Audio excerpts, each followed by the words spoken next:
What did Shunzi say? He talked about the theory of innate evil. He talked about the theory of innate evil. But if you give a child just 2 cookies, when the dad later says, "Give me a cookie," hey, the child will say, "There are none left." No one taught them that. Taught the child. No adult. To say they have none when asked for something. But they do it anyway.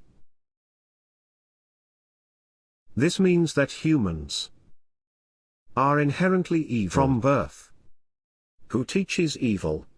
Is a parent who teaches their child to hide cookies when asked for them. No, they teach them to share. But the child only has about 2 fingers, right? So who asks for them? Then they say they don't have. The baby has to lie. And if they have 2, they are with their friend. And when they take them, if they drop one, they should give one and take the other. They are just looking at the 2 first. That's how kids are. Isn't that right? Shunzi says that humans are inherently evil from birth. Then how can we explain this? With the theory of innate goodness. The sacred in front refers to heaven. The character for heaven has been omitted. It refers to the nature that is born from heaven. It's the theory of innate evil. In short, just the theory of innate evil. So the person who advocated goodness the theory of innate, right, Mencius. Mencius argued for the theory of innate goodness, so Mencius did argue for the theory of innate goodness. Why is it called the theory of innate goodness? Both sides have their merits. Why did Mencius view humans as inherently good? Shunzi argues that humans need education to become good. And that leads to sharing. If you educate them, that's right. That's right, so humans need to be educated. Become good. This is Shunzi's argument. While Mencius believes that humans are inherently good. However, they say that once they see material things, they are very good-natured. But when given something, they try to take advantage of it. So, they say that from the moment they become also evil, needs to be taught. This person also needs to be taught. They both mean the same thing. You understand? A person is born whether good or evil. Both need to be educated. It means being attached to material things. Originally, human nature is good. When children see material things, they try to grab them, right? So, we need to educate them to reduce their greed for those materials.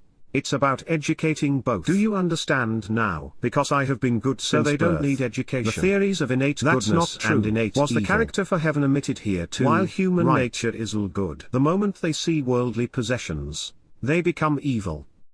So, should we educate or not? So, our views on Shunzi's theory of innate evil and Mencius's theory of innate goodness are the same, right? What do they have in common? We need education. Those who don't get educated only bring harm to this world and cause trouble. Do you understand? You can enjoy life. You get educated, right? Friendship also develops. Shunzi's theory of innate evil and Mencius's theory of innate goodness are the same. Got it? That's when we see someone and think they're bad. It's the sound. If you receive education, you can't become evil. Once you understand the value of 100 bows, you won't feel the desire to harm others in the world. Really? Isn't that right? After meeting Godman and attending a lecture, the feeling that I could become a person disappears completely. Right? Right? If I suffer, I've accumulated blessings. I've lost money. I've accumulated blessings. This continues until I go to heaven. So there's not much to feel wronged. There's not much to say. Even if my husband hits me, I don't feel wronged. That makes sense, right? That's why education is necessary. Got it? The reason I'm saying this is that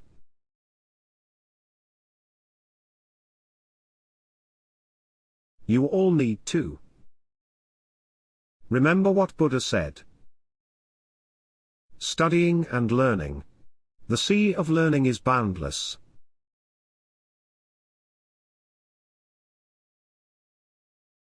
If you study as vast as the sea, there will be nothing that can hold you back in this world. It's boundless, so there's no need for boundless. There are no obstacles, that's right. So, if you study without limits like the ocean, is there anywhere that a person who has studied a lot would encounter obstacles? Is it limitless or not? The conference is limitless. Got it. To explain it to you, how much do you need to study? As much as the ocean. If you study as much as the ocean, there will be no obstacles. You won't need directions or any barriers. Do you understand? That's how much your heart expands. Got it.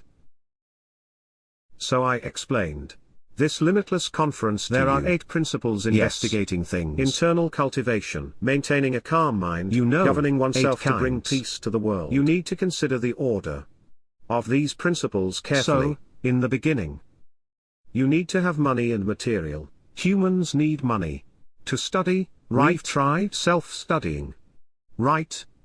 We need tuition too. So, but kids have no choice while studying, right? They need to create a gyokmal. After that, they need to learn wisdom. As I mentioned earlier, right? It's that learning is limitless. You need to learn so that you can overcome all obstacles. So, you need to cultivate wisdom. Then, sincerity will emerge. With sincerity, that's where humility comes from. A person who isn't humble, that can happen. So when humility is achieved, isn't that a form of self-cultivation? Right. Wisdom, then sincerity and earnestness follow. Right?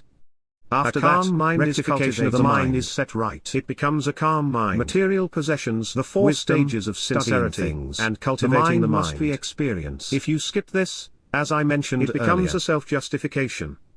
Right? You just insist on your own stubbornness.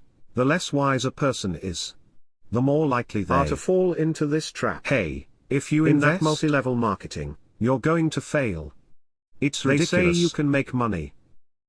You put all the savings you've accumulated over 5 years into it. You just throw it all away.